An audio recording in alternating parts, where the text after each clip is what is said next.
Hello there gorgeous gamers, and welcome back to Pure Play TV, and we're back with another video review, and this time it's the side-scrolling shooter Bite the Bullet, which is a new release for consoles and PC. But is it any good? Is it worth your time and money? Well, watch this video and I'll try my best to inform you. Let's get on with it. From the onset, Bite the Bullet was up against it when it came to winning over my affections. Normally, side-scrollers can be hit or miss for me, so I went into Bite the Bullet with mixed feelings. Throw in a few technical issues and Bite the Bullet was definitely up against it. But did it manage to pull it off and win me around? Almost. Bite the Bullet is a side-scrolling shooter from developer Mega Catch Studios. Combining RPG and roguelite elements, there is a lot going on under the hood, and luckily Bite the Bullet is fairly easy to play, which is a big tick in my book when it comes to games of this ilk. Narrative and story is a big thing for me when it comes to games, and I will confess that the story in Bite the Bullet really didn't do much for me.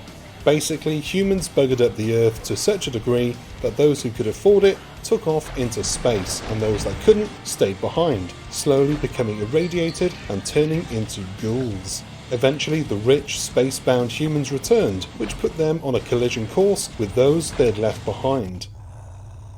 So far, so heard it 100 times before, right?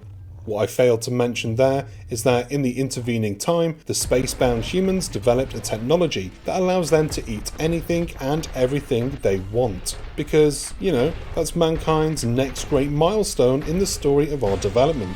Who wouldn't want to eat an irradiated ghoul? Eating your enemies is one of the game's main hooks, and much of the game's systems are built around doing so, but the story does feel a bit over the top in order to shoe in this mechanic, and for me, it just didn't click. To that end, Bite the Bullet doesn't take itself too seriously. If you're looking for a narrative-driven game, I would look elsewhere.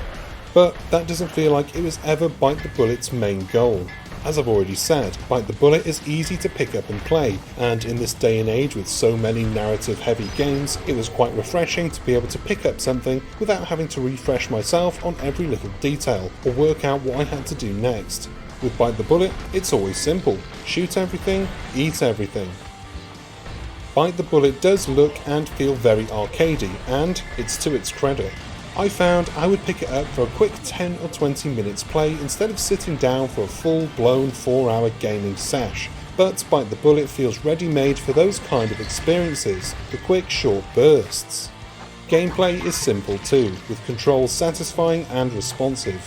Your moveset is fairly standard in that you can run, jump, shoot with the added ability of dashing, and that lets you zip across gaps quickly, and the ability to transform into a large beast, provided that you have eaten enough genetic material to allow you to do so.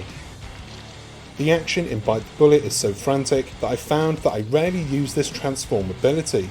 That and the fact that the ability relies on melee attacks, and I just prefer to keep my distance and shoot.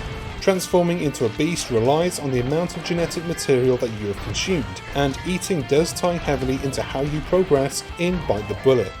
Eating nets you a range of bonuses, from restoring your health, providing you with genetic material which you can then use to fuel your transformation ability, or gaining skill points that are applied to a skill tree between levels, unlocking additional skills and attributes. I was nicely surprised at the amount of skills and stat boosts that Bite the Bullet's skill tree offered, but I found that it was easy enough to score SP on each playthrough that I ended up applying them quite liberally to begin with.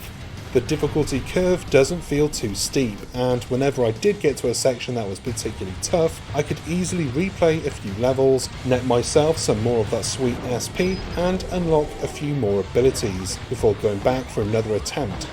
I much prefer this system in a roguelite to something like that found in Hades or Dead Cells. In those games, death means you start again with a random set of abilities. In Bite the Bullet, you do have some control over what you unlock, and you don't need to worry about resetting your progress or having to start the game from the beginning if you die. One of the biggest issues for me playing Bite the Bullet was a technical one. Bite the Bullet is dark. Dark as in that it's hard to even see what's happening on screen sometimes. I turned the brightness up to max on my TV and I still couldn't see what was going on, and at one point I was even beginning to question if something was up with my PS5. Thankfully it wasn't.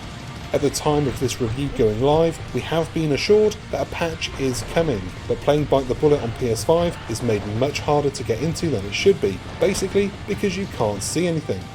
In order to get this review completed, I switched to PS4 and found that the game was a bit brighter and I could actually see what was going on, but it's still a dark game overall, and if this is a stylistic choice, it feels a little bit off the mark to the point that it detracts from the gameplay, and that is a shame. Overall though, I was pleasantly surprised by Bite the Bullet. Simple yet satisfying gunplay and levels that are challenging but not too frustrating. I can definitely see Bite the Bullet being a game I continue to dip in and out of for many months to come. And that is the end of this review. I hope you enjoyed it, and if you did, you know what to do. Go down below, hit like, subscribe, give the bell icon a nudge so that you get notified whenever we've got new stuff. Go on down to the info box for our social media links, website links, and our supporters page where you can support our team if you can. I've been Chris, and I'm going to finally bite the bullet and tell my mother what I really think about her. Until next time, bye bye.